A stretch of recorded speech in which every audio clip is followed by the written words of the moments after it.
Welcome back, everyone, to Off Script. Today, we are diving deep into the shape of time. This one, Right. forget linear storytelling. This just throws everything up in the air. Absolutely. We've got robot-human brain hacking, Brother Day basically buying candy like a lovesick teenager, Oh, that part. We'll get to that. and the Mule just hijacking the Foundation's biggest moment. It's just nuts. And that ending, when Digital Seldon just asks, what is the Mule? You can almost hear the sound of, like, an entire civilization's faith just shatter. Seriously, I got chills. The galaxy's about to get way, way more dangerous. Okay, let's walk through it. It kicks off with the Mule, who we thought was just this emotionless conqueror. But nope, he's Right. waking up screaming, haunted by Gail Dornick. He has an obsession now. Which is already a huge shift for him. Right. So what does that even mean for the connection between them? Is this foreshadowing some big psychic showdown? Has to be right. Okay, then we jump to Gail and Demerzel on the ship. And the tension is just this. Demerzel is furious, blaming Gail for Brother Don's death because his nanites stopped transmitting after that airlock thing. Laura Byrne's performance there. Wow, that moment she chokes Gail. It's this terrifying mix of like motherly rage, but with cold mechanical precision. It's devastating. And then the bombshell drops. Harry Seldon always knew she was a robot. And not just knew, but they basically co-created Psychohistory together, sharing millennia of memories. Mind blown. It completely changes everything we thought about Hari and Demerzel's relationship. An irony, right? Gail, the human, is showing almost zero emotion about Don. While Demerzel, the robot, is just drowning in grief. It really makes you ask, who's the more human one here? Does this make Harry seem, I don't know, more heroic or less for using her memories? Right. It's heavy stuff. And then things get even more intense with that mind meld. Ugh, yeah, the physical link between Demerzel Right. and Gail, it looked brutal. Super invasive. They're forced into this shared consciousness to see Gail's vision And they see the Imperial Library confrontation. and pushing deeper, hitting that all-enveloping darkness, a black hole, the end of everything. And Demerzel's systems just overload. She reboots, collapses. That was a genuinely shocking moment of vulnerability for her. It's the first real dent in her armor, isn't it? Suddenly, Demerzel is exposed to a threat that can actually affect her, and that darkness, it's got to be Right. connected to the Invictus, right? That Mm, planet killer weapon. It adds another layer of ominous dread. right. Okay, let's shift gears completely. Brother Day on Mycogen. Oh, Brother Day.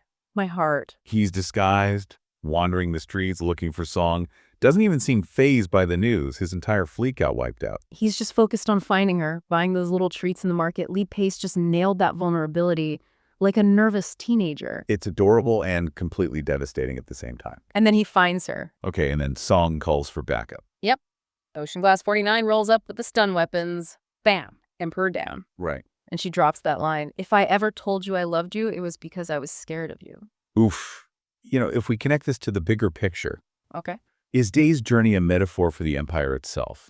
Desperately trying to hold on to something that was maybe never really theirs. Good question. Meanwhile, back on New Terminus, chaos. Total disaster in that prison cell. The Malacru, Torin, Right. Beta, Magnifico, Randu, stuck with Pritchard. Randu just goes after Pritchard with a chair. And you've got Mayor Inber's paranoia versus the trader's independence. It just shows how Seldon's plan, after 3 centuries, has basically created a house divided against itself. Yeah, they're completely fractured. But then, Magnifico plays the Visisonar. And suddenly, everyone's unified. Logic failed, politics failed, but this music, it just disarms everyone. Okay, theory corner setup. You know where I'm going with this. Let me guess. Magnifico is the Mule. Still, Come on. Large-scale mind manipulation only happens when he's physically present. Coincidence? I think not. okay, this show's kind of screaming it at us this episode. Exactly. See? You're coming around. What does that mean for Beta, though, if it's true? Is she in on it?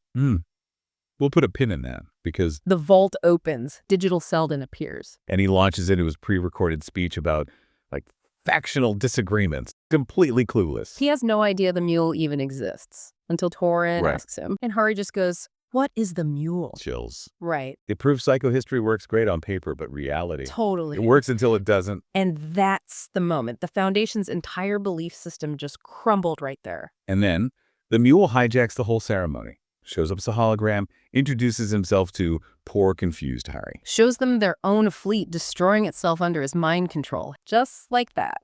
That line, calling the herd before I take the reins, chilling. His power is just Right. different. Superior in this context. And in the chaos, Beta collapses. Torin carries her off. What happens to Magnifico, we don't see. Suspicious. Yeah. Then the final shot. The vault just goes dark. Dormant. been their guide, their oracle, for over a century. And now everyone knows the plan is broken, fundamentally broken. So yeah, stage set for an absolutely insane final stretch. Day captured, dawn dead, dusk alone, Right. Mule owns new terminus. Okay, so after all that, Right. gut feeling. For me, Mm-hmm. solid A. Okay, I'm giving this an A-. And don't get me wrong, it was incredible. But maybe some of the transitions felt a little abrupt. Okay. Like jumping between Day's heartbreak and the Foundation chaos. And maybe the prison cell stuff with Randu and Pritchard, it felt a tiny bit rushed. Could have used maybe another beat to land the emotional Right. weight. Okay, I see what you mean about pacing, but for me, Right. the sheer impact of those big moments, that mind meld, pure sci-fi poetry. Oh, the mind meld was definitely incredible. And the emotional beats, like Day's story, landed perfectly for me. Every plotline felt urgent, connected. The ambition here was just off the charts. And I think they nailed the execution. You know what? You're right. The confidence to just drop that Seldon failure, shattering their own mythology, that takes guts. Yeah, exactly. All right, quick fire round. Scene sealer. For me, gotta be Laura Byrne as Demerzel. The mind meld overload, the grief. Yeah. Phenomenal. Good choice. For me, it's Lee Pace's Brother Day. That journey from hopeful guy buying snacks to just utterly broken. He nailed it. Total. Okay, WTF just happened moment. Has to be Digital Seldon asking, what is the Mule? Right? It just changes everything. Yeah, that's huge. Mine was the mind meld itself, hacking a brain through the sinuses while swimming through time. That's just definition of WTF sci-fi. Fair enough. Okay, theory corner time. You're doubling down on Magnifico as the Mule. Oh, 100%. The evidence is mounting. The timing of the mind control, the Vizisoner unifying everyone through emotion, not logic, that visual cue with his eyes, it all points there. I have to admit, it's looking increasingly plausible.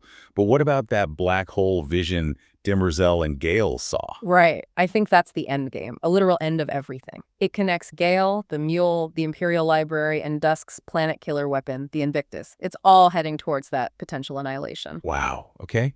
So, final thoughts. Where does this leave everything? Digital Seldon's plan is toast. Which means the Foundation finally has to take real agency, right? No more relying on prophecies. They got to figure it out themselves. That's scary and exciting. And that Demerzel-Gail team-up feels crucial. Maybe the only thing that can stop the Mule. Possibly. But don't forget the wild card. Brother Day with the inheritance. Right. What happens there could change everything, too. True. And the Mule weaponizing emotions. Like what happened to Beta? Is she compromised already? This psychological warfare angle is terrifying. It really circles back to that question from the episode. Can destiny be changed? Seldon's plan failed, so maybe. I think yes.